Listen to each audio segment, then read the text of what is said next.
Good morning, good afternoon, good evening po. Welcome po sa channel ko po, Tito Noise Vlogs po. I hope nasa mabuti po kayong kalagayan. Sa mga tagahanga po ng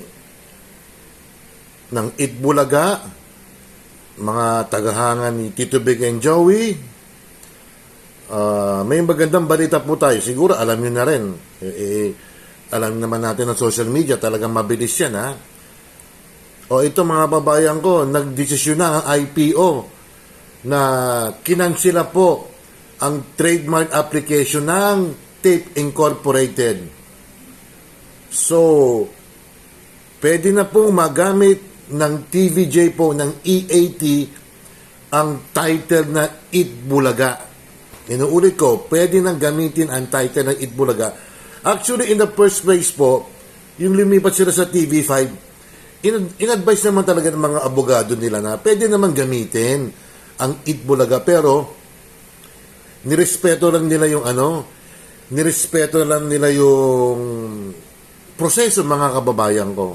Nirespeto na lang ng TVJ kasi maski naman anong title ng mga ginawa ng mga TVJ, yung EAT, Itbulaga naman talaga yung mga kababayan ko.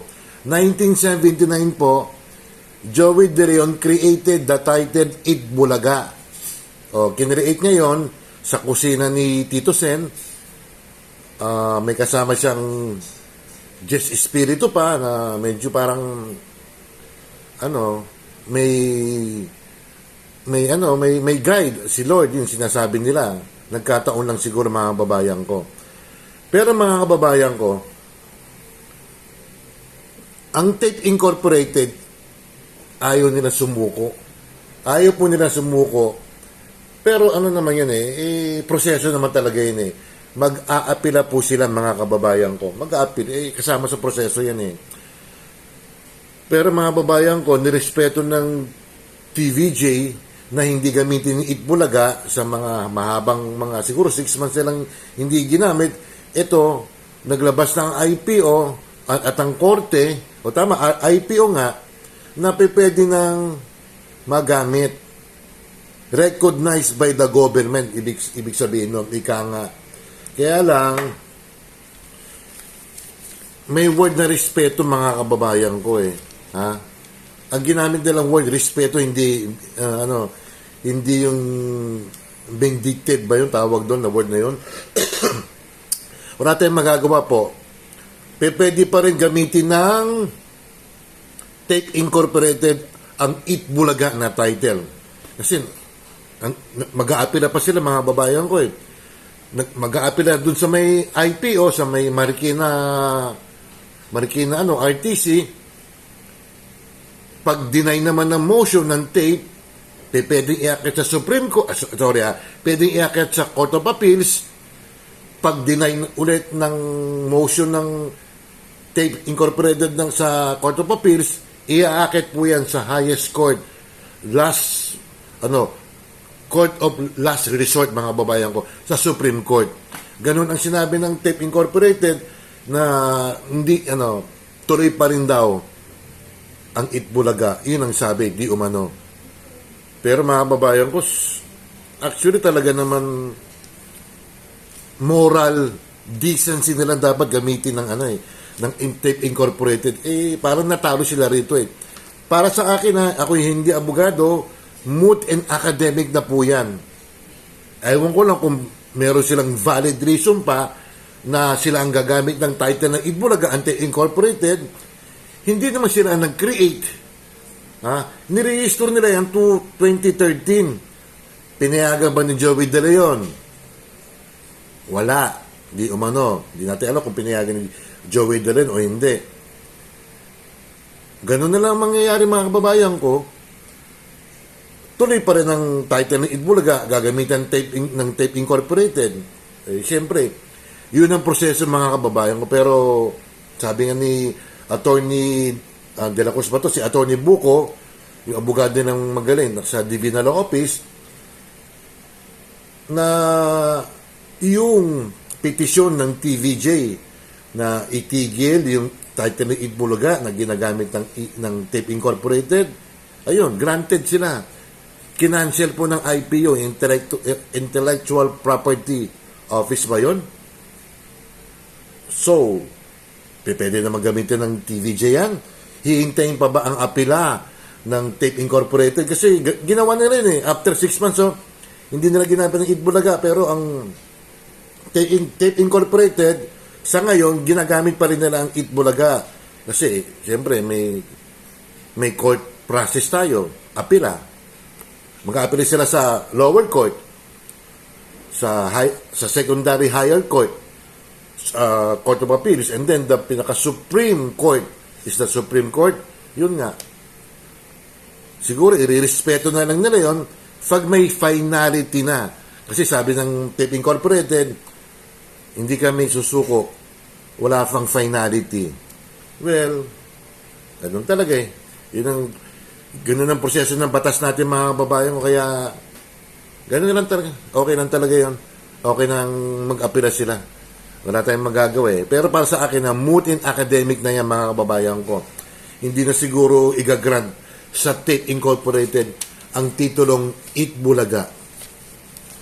Alam niyo ba, mga kababayan ko, 1979, ano ba ako niyan? High school ata ako niyan eh.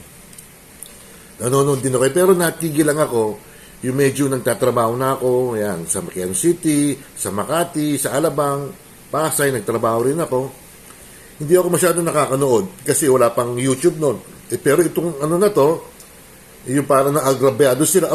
Kasi di ba, retired na ako.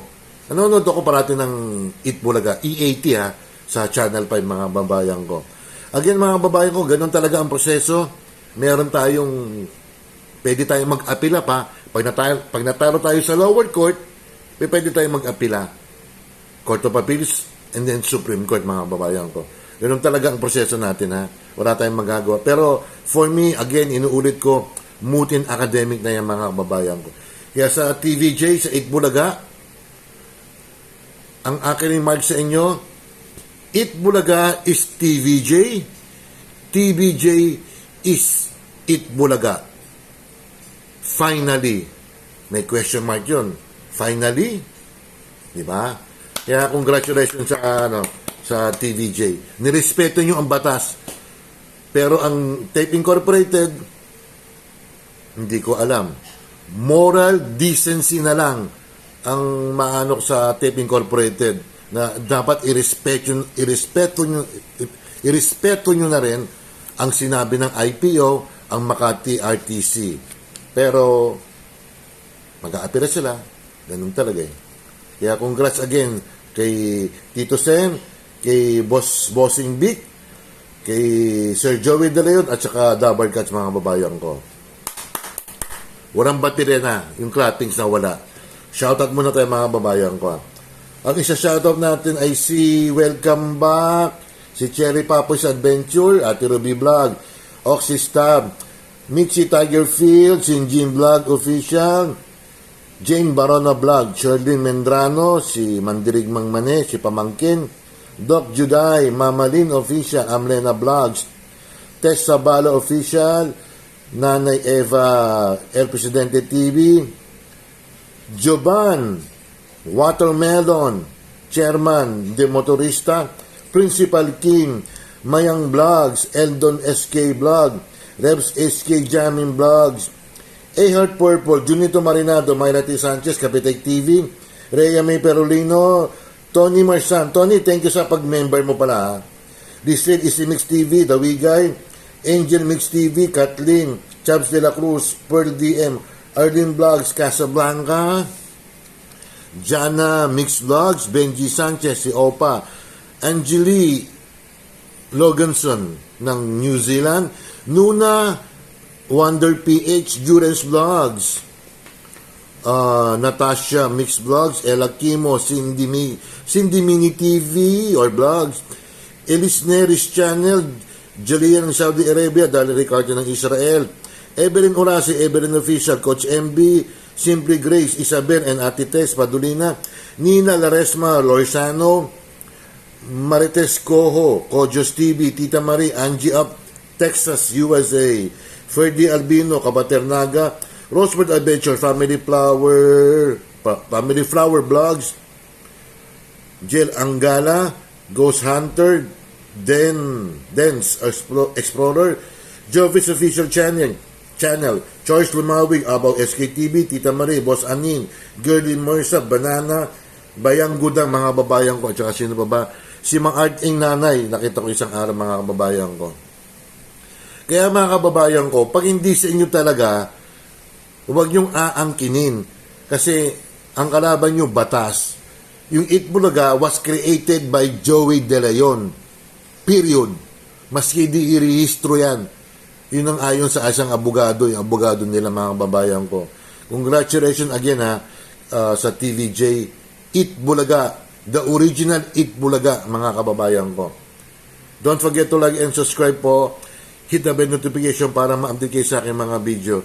Maraming salamat po at advance Merry Christmas kay Cherry, Ate Ruby, Oxy, Michi, Sinjin, Jane, Charlene, Doc Juday, ayan, kay Nanay Eva, tsaka mga kay Chairman Juban, kay Kim, tsaka sa classmates ko. Alam niyo kung sino kayo, ha? Maraming salamat po. Bye!